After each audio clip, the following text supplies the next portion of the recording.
guys, welcome to IMO Kitchen. இது செவப்பு சோளம் இட்லி உடைய பார்ட் 2 வீடியோ தான். நம்ம பார்ட் 1 வீடியோல ஓவர் நைட் சோக் பண்ணி வச்சிருந்த செவப்பு சோளத்தை நல்லா அரைச்சு எடுத்துட்டு வந்துட்டோம். உங்களுக்கு ஒரு வாட்டி ரெஃபரன்ஸ்க்கு நீங்க ஃபர்ஸ்ட் வீடியோ ஒரு வாட்டி பாத்துக்கோங்க. இப்போ இதுதான் வந்து செவப்பு அவல் எடுத்திருக்கோம். இது வந்து நம்ம ஒரு கைப்பிடி அளவு தான் எடுத்திருக்கோம். இந்த அவல் வந்து நல்லா ஊறி வரட்டும். இது வந்து செவப்பு சோளம் நம்ம அரைச்சதுக்கு அப்புறமா தான் நான் ஊறவே வச்சிருக்கேன். இது ஒரு half an hour to 1 hour நல்லா ஊறி வரட்டும். இப்போ நம்ம செவப்பு அவல் ஃபுல்லாவே மிக்சர்ல போட்டு நல்லா blend பண்ணி எடுத்துட்டு வந்து அதையும் அந்த மாவோட சேர்த்து வச்சிட போறோம். நம்மளுடைய உளுந்துமே வந்து நல்லா சூப்பரா ஊறி வந்திருக்கு. இது ஃபர்ஸ்ட் தண்ணி இல்லாம நம்ம வந்து ஃபுல்லா சேர்த்துக்கலாம். அப்புறம் கொஞ்சம் கொஞ்சமா தண்ணி சேர்த்து நான் இந்த அளவுக்கு அரைச்சு எடுத்துட்டு வந்துடுறேன் பாருங்க.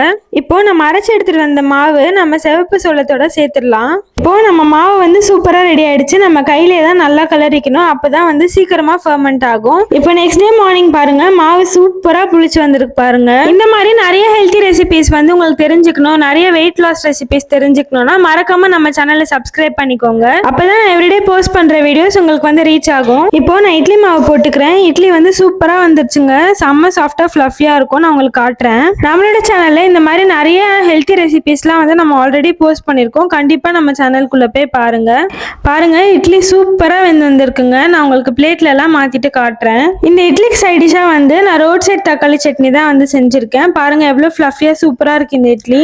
வாங்க சாப்பிடலாம். தேங்க்ஸ் ஃபார் வாட்சிங். பாய்.